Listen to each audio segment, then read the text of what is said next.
BJP चुनाव जी।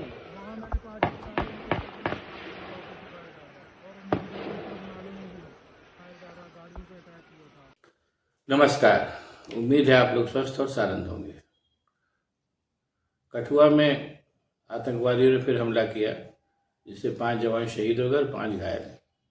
ये कोई ऐसी आज की घटना नहीं है, आए दिन ऐसी घटनाएं हो रही। ये घटनाएं ये बताती हैं कि नरेंद्र मोदी की सरकार कितनी बड़बोली और नाकारा है। बड़बोली और नाकारा होने में भी कोई बड़ी बात नहीं है, कई सरकारें ऐसी होती हैं। लेकिन ये सरकार जो है, इसको देश से देना ही देना नहीं। ये सरकार जो है केवल देश को लूटने के इरादे से आई है और उस काम को ये कर रही है। प्राइमरी इसका मकसद जो है हिंदुस्तान को लूट करके और जो भी उसका पर्पज हो उसको करना है। जैसे इसका सबसे बड़ा एग्जाम्पल जो है आपका ये इलेक्टोरल बॉन्ड है, जिससे कई हजार करोड़ रुपए इसी सरकार ने लूट लिए। और उससे भी ज़्यादा दुख की बात यह है कि जिस समय कठुआ में इतना बड़ा नरसंहार हुआ, जो कि नरसंहारों की ऐसा नहीं कि आखिरी नरसंहार है, ये नरसंहारों की कड़ी में एक और नरसंहार है, जल्दी ही दूसरा होगा। जो मामले जो जिस तरीके का रवैया है, आँखी लाल लाल आँख करने वाले मोदी जी अपनी आँखों के साथ इस समय रूस में विराजमान है, वहाँ नृत्य का आनंद ले रहे हैं। और अपने क्या नाम है वो राजनाथ सिंह अपना कड़ी निंदा करके चुप हो गए और इससे ज़्यादा कुछ कर ही नहीं सकते। उसके अलावा ये लोग हिंदुस्तान के सैनिकों के प्रति कितना अनकंसर्न है, ये इससे भी जाहिर होता है कि नरेंद्र मोदी का एक भी ट्वीट जो है अभी इस घटना को लेकर के नहीं आया है। यहाँ मैं एक बात और कहना चाहूँगा। बहुत पहले मैंने भाजपा के नेता के एक बड़े नेता थे, उनका बयान सुना था। उस पर बड़ी उस समय चर्चा भी हुई थी, उनका नाम मुझे इत्तेफाक से नहीं याद आ रहा है, कि सेना तो कटने के लिए होती है, उसके मरने कटने पर इतना क्या शोर शराबा।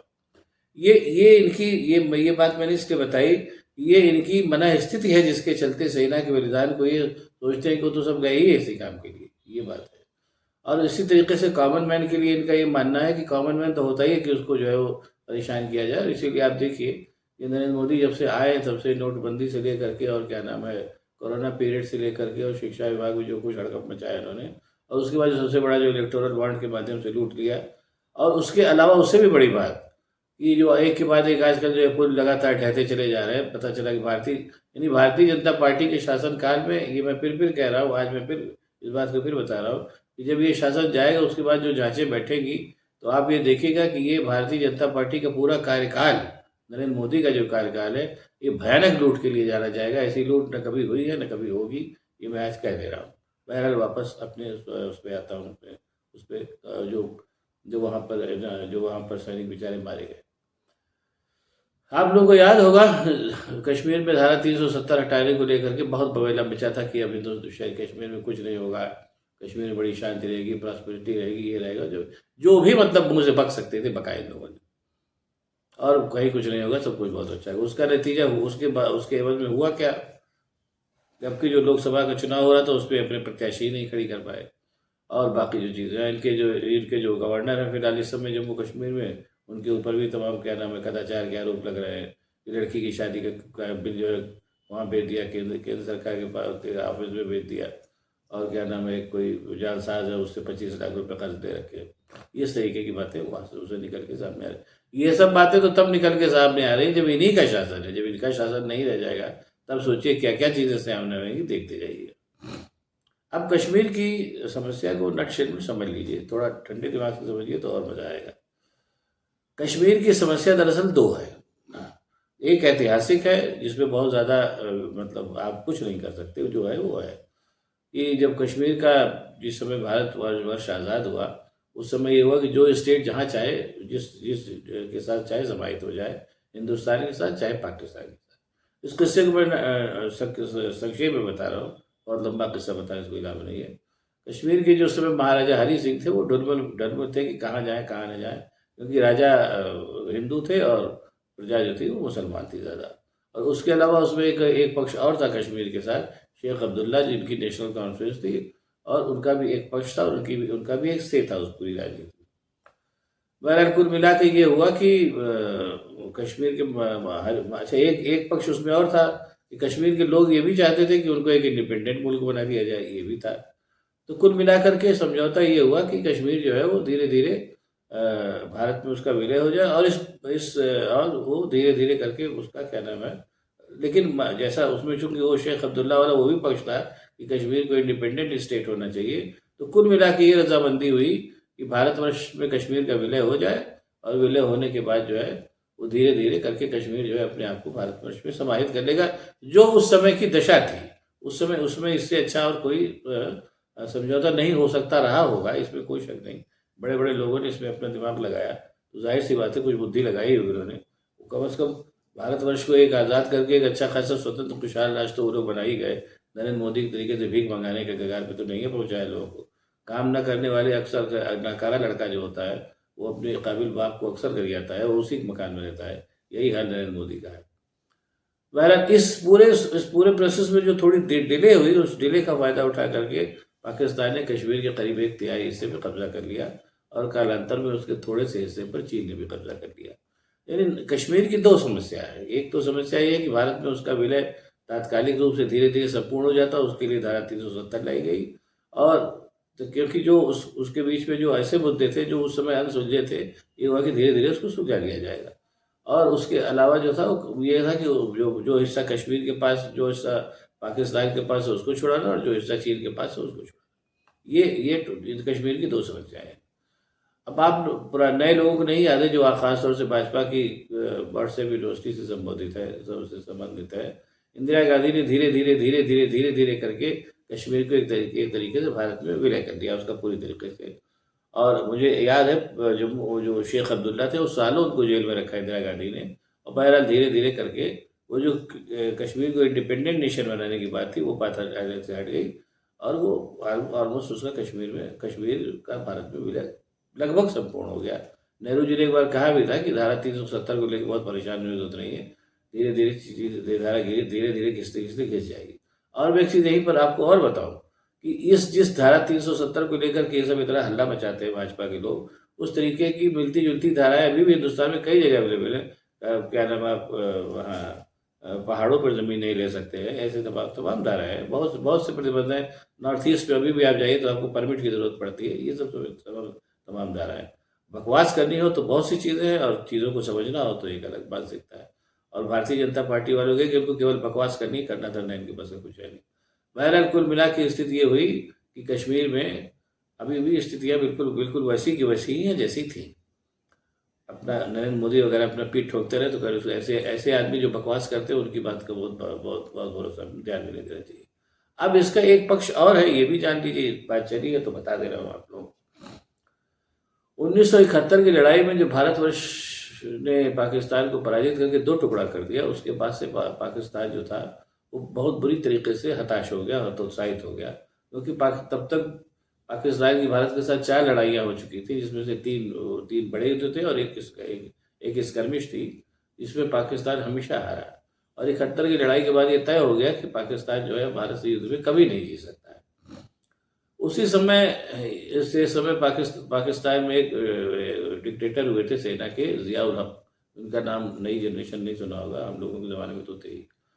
जियाउल हक कितने चाहिए आदमी थे, ये किसी के लिए मैं आपको एक किस्सा बताता हूँ, आप लोगों को भी सुन के मज़ा आएगा। कि राजीव गांधी प्राइम मिनिस्टर थे, और जियाउल हक ने अपने अनाप शनाप बयानों से एकदम ऐसा मतलब माहौल बना दिया था कि एक लड़ाई और हो ही जाए। और राजीव गांधी भी मन बना चुके थे कि अब इस कोड को ख़त्म करना चाहिए। उसके बाद एक दिन अचानक क्या हुआ कि जियाउल हक, उस समय क्रिकेट मैच चल रहा था जयपुर में, मुझे याद है। और जियाउल हक जो थे वो बिना किसी को बताए और हिंदुस्तान पधार गए।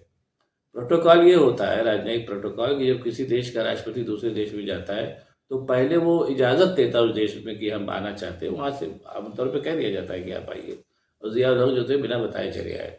अब राजीव गांधी के हाथ पाँव फूल गए कि भैया दूसरे देश का राष्ट्रपति अपने यहाँ पड़ा हुआ है। खैर राजीव गांधी ने बड़ी आवभगत की, उनको जाके जयपुर में मैच दिखाया। और इस तरीके से जो माहौल बना हुआ था, जिसमें राजीव गांधी मन बना चुके थे कि अब इस कोड को ख़त्म ही कर दिया जाए, वो माहौल डिफ्यूज़ हो गया। और प्रेस कॉन्फ्रेंस में अपने मोदी जी तो खैर प्रेस कॉन्फ्रेंस कभी करते नहीं, उसका कारण है कि बोल ही नहीं सकते। एक तो न बोल सकते हो, न उनको किसी चीज़ के बारे में तमीज़ है बोलने की। इसलिए कोई बात, इसलिए उन्होंने अपना बहाना धारण कर दिया कि हम प्रेस कॉन्फ्रेंस करेंगे ही नहीं। बहरहाल तो बलिहारी हो मंदिर आंदोलन का कि वो नरेंद्र मोदी जैसे व्यक्ति प्रधानमंत्री बन गया, वरना वो प्रधानमंत्री बन ही ना पाते अगर ये मंदिर आंदोलन न सफल हुआ होता तो। खैर तो उनसे पत्रकार वार्ता में किसी ने पूछा, किसी पत्रकार ने कि आप हिंदुस्तान आ गए, आपने बताया नहीं। तो ज़िया-उल हक ने कहा कि अरे छोटे भाई को बड़े भाई के घर पूछ के थोड़ी जाना पड़ता है, तो छोटे भाई मेरा मामला डिफ्यूज़ हो गया। उसके बाद पाकिस्तान जाते ही फिर जो है वो ज़िया-उल हक का पहला बयान आया कि हम हिंदुस्तान को देख लेंगे। वो इस कदर चाहिए आदमी था। तो उसी से ज़िया-उल हक ने उसी समय एक सिद्धांत बनाया, वही सिद्धांत अभी तक काम कर रहा है। ज़िया-उल हक ने एक सिद्धांत बनाया कि भारत के साथ हम लड़ाई में नहीं जीत सकते, लेकिन हम उसको परेशान कर सकते हैं। इसलिए हम उसको लगातार परेशान करते रहेंगे। उसको लगातार परेशान करने से जो खून खराबा और नुकसान होगा, वो किसी युद्ध से कम नहीं होगा। हम और ये एक सिद्धांत ज़िया-उल हक ने बनाया, जो अभी भी चल रहा है। सिद्धांत को कुछ नाम भी दिया था उन्होंने, मुझे याद नहीं पड़ रहा है। ब और उसी सिद्धांत पे अभी तक चल रहा है, और उसके लिए बाकायदा पाकिस्तान में एक विंग बना दी गई उग्रवादियों की, जो अपना काम कर रही है। और कालांतर में किसी वजह से, बहुत सी वजहों से, किसी वजह से नहीं, बहुत सी वजहों से ये उग्रवादी पाकिस्तान जैसे-जैसे आर्थिक रूप से कमज़ोर होता गया, ये उग्रवादी इतना और मज़बूत लगातार होते गए, तमाम जगहों से पैसा इकट्ठा करके, कि अब ये भारत पाकिस्तान की जनता, पाकिस्तान की सरकार के भी मतलब कहे में नहीं रह गए और ये अपना काम कर रहे हैं। इनसे निपटने का केवल एक तरीका है कि पाकिस्तान के साथ लगातार क्या नाम है उसमें रहा जाए, क्या नाम है, वार्तालाप में रहा जाए, और किसी तरीके से कोशिश करके, क्योंकि एक ऐसा कोड है जिसको आपको ख़त्म करना ही करना है। और जैसा अटल बिहारी वाजपेयी ने एक बार कहा भी था कि पड़ोसी चुनने की स्वतंत्रता हमें नहीं है। पाकिस्तान आपका पड़ोसी है, और जिन ऐतिहासिक परिस्थितियों में आपका पड़ोसी बना है, वो तो अपना काम करेगा। इसके उससे निपटने का यही तरीका होता है कि दुष्ट पड़ोसी की दुष्टता को भी आप लगातार बातचीत करके, मेल मिलाप करके कम कर सकते हैं। और अपने नरेंद्र मोदी एंड कंपनी ने अपनी अमान्यता में, जो कि कर कुछ नहीं पा रहे हो, लेकिन वो अमान्यता, अमूमन जो हमने देखा कि नाकारा और नाकाम आदमी होता है, वो उसके अंदर अहम बहुत होता है, जैसे नरेंद्र मोदी के अंदर है। इनका इनका दो बार का शासन देख लीजिए, ये भी काम नहीं कर पाए ये लोग, और जिसको कहना चाहिए कि हिंदुस्तान का बेड़ा गर्क कर दिया, सारी चीज़ें नष्ट कर दी, चाहे शिक्षा व्यवस्था हो, चाहे अर्थव्यवस्था हो, चाहे जो भी हो। लेकिन अहमदता देखिए, मतलब मोदी जी का चेहरा देखिए, हमेशा तना रहता है, हमेशा तना चेहरा है, जिनका चेहरा हमेशा तना रहता है। मेरा व्यक्तिगत रूप से मानना है कि वो अमूमन अयोग्य होते हैं, ऐसे लोग जो अपनी अयोग्यता छिपाने के लिए चेहरा हमेशा तान के रखते हैं। ऐसे ही नरेंद्र मोदी भी है। अब 10 साल तक उनके कार्यकलापों को देखने के बाद तो ये बहुत ही डिसाइसिवली कहा जा सकता है। ये कुल मिला के मामला है, और इसलिए ये कहना कि नरेंद्र मोदी की अहमन्यता से या इनकी इनकी क्या नाम है, कश्मीर के धारा 370 हटाने से आतंकवाद मिटेगा, ये सोचना, ये कहना मूर्खता है। कैसे मिटेगा, इसके अलग तरीके से इसके बारे में सोचना होगा और काम करना होगा। ये एक ऐसी समस्या है जो अहमन्यता से तो कम से कम नहीं ही ख़त्म होगी, चीज़ें होती जाएगी। और जिस तरीके का नाकारा प्रधानमंत्री मिला हुआ है इस समय हिंदुस्तान को, उसके चलते तो ये समस्या जब तक वो है तब तक तो ये समस्या नहीं ख़त्म होगी। अभी भगवान न करे, लेकिन अब जो फैक्ट है तो फैक्ट है, कहना पड़ता है। अभी कठुआ जैसे नरसंहार और होंगे, क्योंकि उस जैसे नरसंहारों को रोकने की सामर्थ्य कम से कम कड़ी निंदा करने वालों के पास नहीं है, और ऐसे लोगों के पास नहीं है जो ऐसे, अब जब देश में दिक्कत हो रही है तो बाहर सैर करने जाओ, वहाँ से ट्वीट तक न करें। ऐसे लोगों के बस का बात नहीं है।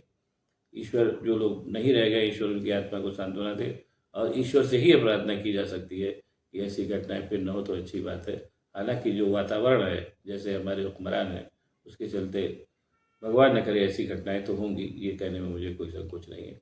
अब आपको अगर ये वीडियो पसंद आया तो इसको शेयर करिए, लाइक करिए, साथ ही साथ मेरे चैनल को सब्सक्राइब करिए, ताकि मैं और भी ऐसी बातें आपको बताता रह सकूँ। बहुत बहुत धन्यवाद, नमस्कार। एक्सेलेंसी, युद्ध हो, संघर्ष हो, आतंकवादी हमले हो, मानवता में विश्वास करने वाला हर व्यक्ति जब जानहानि होती है तब बहुत पीड़ित होता है। लेकिन उसमें भी जब मासूम बच्चों की कत्ल होती है, मासूम बच्चों को मरते हुए देखते हैं, तब हृदय छलनी हो जाता है, और वो दर्द बहुत भयानक होता है। और इस विषय में भी आपसे विस्तार से चर्चा हुई।